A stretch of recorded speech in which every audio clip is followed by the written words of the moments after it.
Hello and a very warm welcome back to the Sussex Daily News Channel. In this video, we give you an opinion about the royal family. Kate Middleton is the best proof of Meghan Markle's hypocrisy. If you want to understand Diana's toxic relationship with the press, look no further than a quick Google image search. There's Diana with her head in her lap in the back of a black cab. Diana bolting through the streets of London, being literally chased by photographers. Diana downcast, marooned in the back of a car as a horde of press encircle her.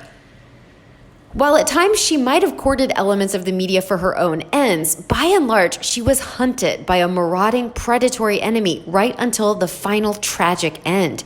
More than 40 years since the shy, posh teenager was outed as Prince Charles' girlfriend in 1979, thus becoming the #1 target for London snappers. It is her grandchildren who are in the photographer's sights now. This week, the Italian gossip magazine Kai published a series of images of Kate, Duchess of Cambridge, that is both ordinary and extraordinary in their ordinariness. According to reports, Kate had been stuck in traffic on a London bridge when she got out of the car, taunting her youngest child, Prince Louis, and entertained the toddler by showing him the boats on the River Thames, all of which was captured by a photographer. Only the coldest of hearts wouldn't be moved by the images, Kate in her maternal element as a doting mom holding her squirming little boy. Unlike Princes William and Harry, whose childhood saw them dogged by snappers, William and Kate's kidlets are enjoying a much more protected upbringing. That's thanks to a gentleman agreement of sorts between the palace and the hacks of Fleet Street to not buy or publish any unauthorized images of the little ones.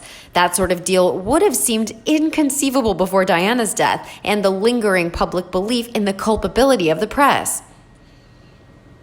So far, there have been no reactions from the Cambridges on the Italian images, nor based on past history is there likely to be. What is most interesting about the situation is just how markedly different William and Kate's approach to handling the press interest in their children has been, in stark contrast to that of Harry and wife Meghan, Duchess of Sussex. In January this year, only weeks after upping sticks and leaving London to start a new life in North America, Meghan was caught by a paparazzo while eating out with her son Archie on Vancouver Island. In the images, the royal can be seen smiling and looking relaxed as she makes her way along the trail, with her baby, 2 dogs, and the 2 protection officers trailing in her wake. Like the Kate shots last week, here we have 2 duchesses photographed without their explicit consent in public with their young sons, yet the reactions could not be more divergent.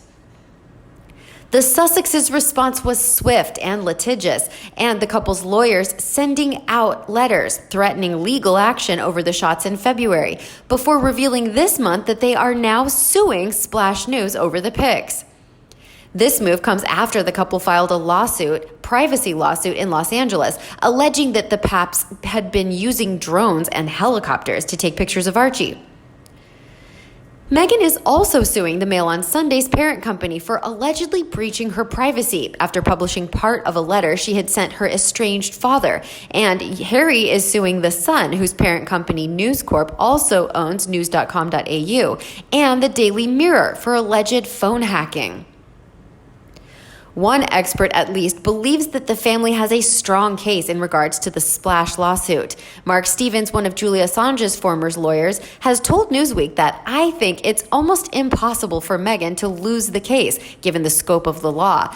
I suspect what it will do is highlight, and this is probably the motive behind it, to people who are taking paparazzi photographs, that there is going to be no economic benefit in doing so, because you won't be able to sell them and you won't be able to publish them."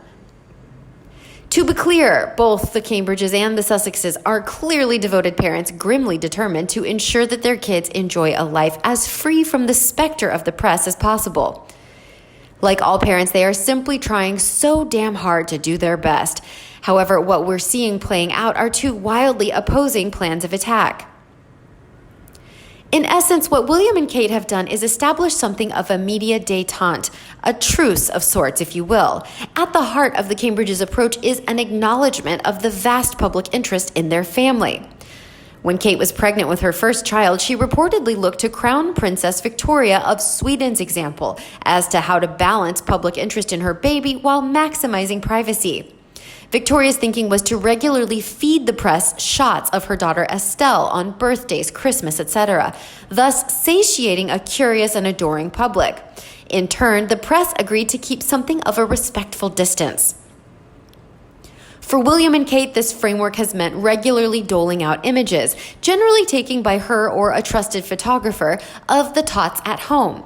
Currently, 46 official images have been released of George since his birth, 35 of Princess Charlotte, and 15 of Prince Louis. By and large, this method has worked. When last year, iPhone footage of George and Charlotte whizzing around Kensington Palace on their bikes hit the internet, none of the British papers published the pretty extraordinary images.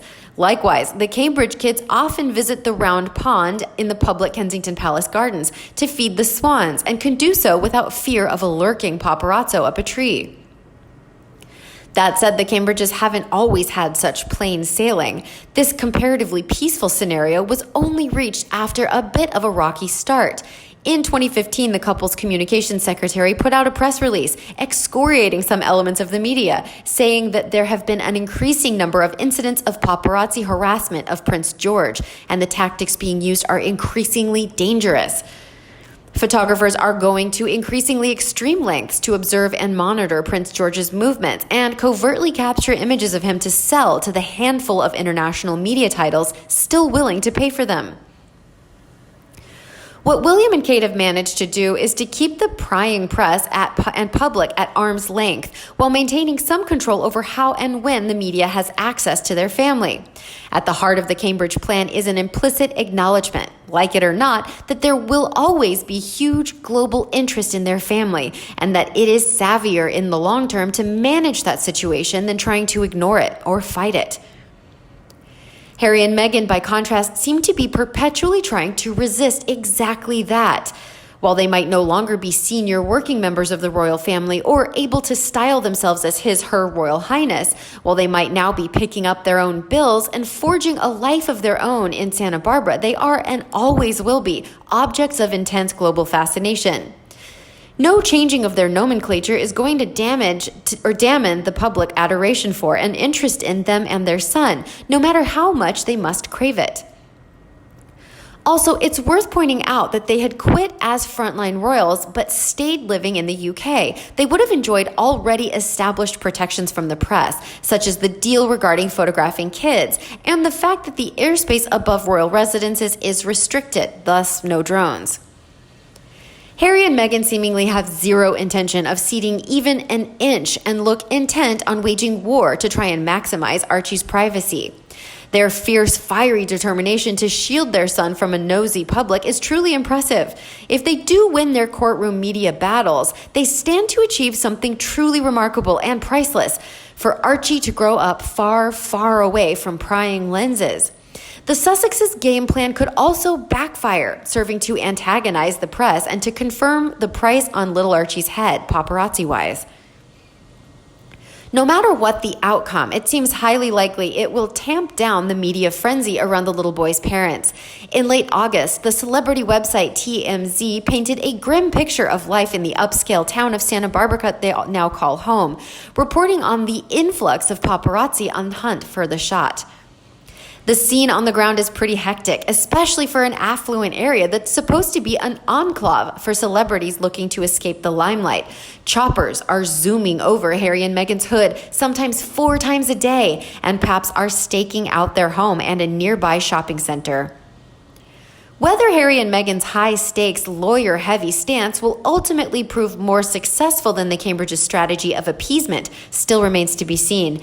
This we know for sure. Decades on, since Diana ducked, weaved, and occasionally bolted through the smart streets of London to get away from photographers, her 2 sons and their families are still, metaphorically at least, ducking, weaving, and bolting away from the cameras. How about you? What do you think about them? Please let me know in the comment section below as we discuss them together. Don't forget to like and share with your own followers. And as always, subscribe to our channel for all the latest news on the royal family, Meghan Markle, and Prince Harry right here. Thanks for watching, and we'll see you in the next video.